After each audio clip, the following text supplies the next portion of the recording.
The Gilded Age of the late 19th century was a period characterized by immense economic growth in the United States as the country transformed into an industrial superpower whose riches were unevenly distributed among an increasingly diverse population.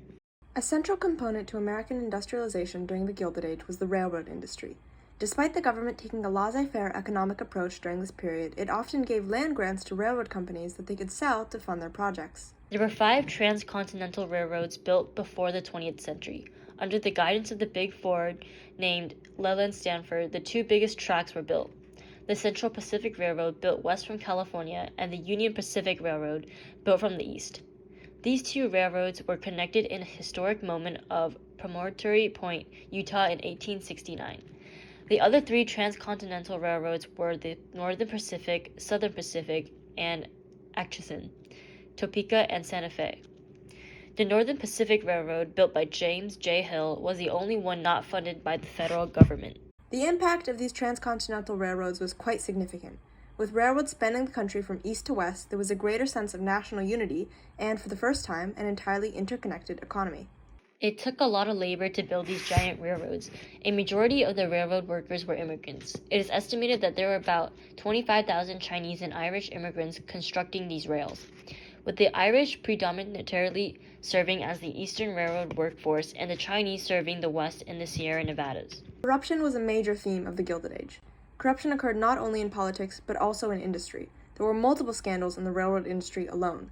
One of the more well-known scandals was the Credit Mobilier affair, where the Union Pacific Railroad made a fake construction company called Credit Mobilier and hired themselves to build the railroad, reaping massive profits and cheating the federal government out of millions. The corporation bribed congressmen with stock in order to stay under the radar.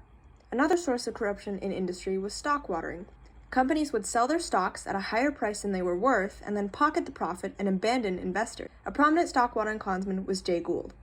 With railroads ferrying people between cities that were miles apart, it became necessary to implement a standardized time zone system. The creation of time zones by the Association of American Railroads limited confusion on the arrivals and departures of trains, helping to prevent train wrecks. Many improvements made to railroads during this time. Cornelius Vanderbilt used a standard gauge to consolidate the size of the rails on all of his tracks, meaning that he could use any cart on any set of track.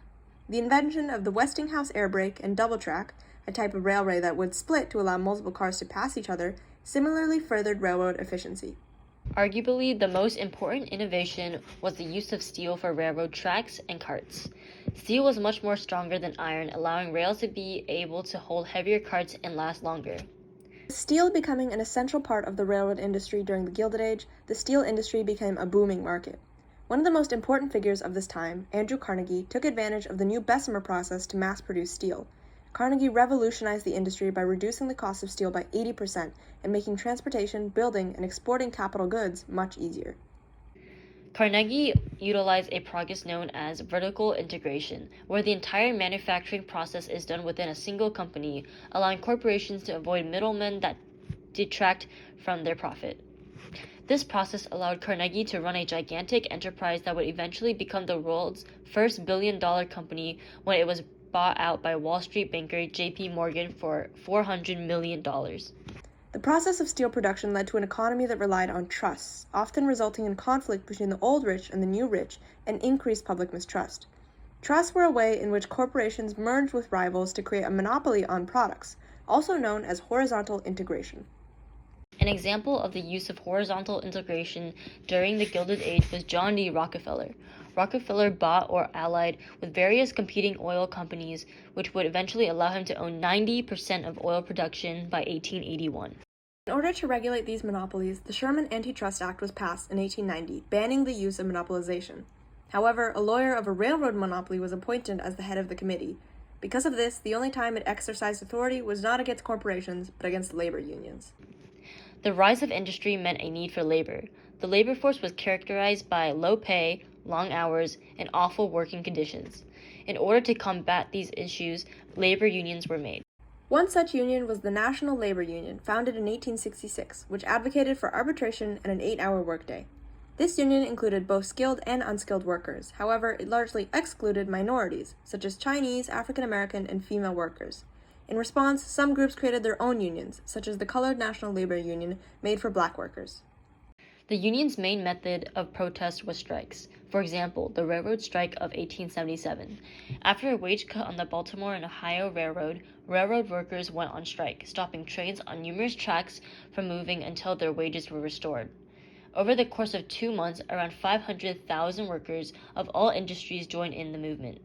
Ultimately, federal troops under pressure from railroad corporations stepped in to shut things down, marking the end of the first major rail strike in U.S. history. The Gilded Age was an era of immense turmoil in American history.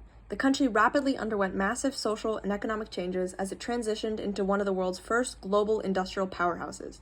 Along the way, numerous Americans, both native and immigrant, were trampled under the rampant corruption that accompanied the commercialization of the economy and the rise of big business. Despite the immense human suffering, the Gilded Age produced many of the technological breakthroughs that continue to power our modern civilization.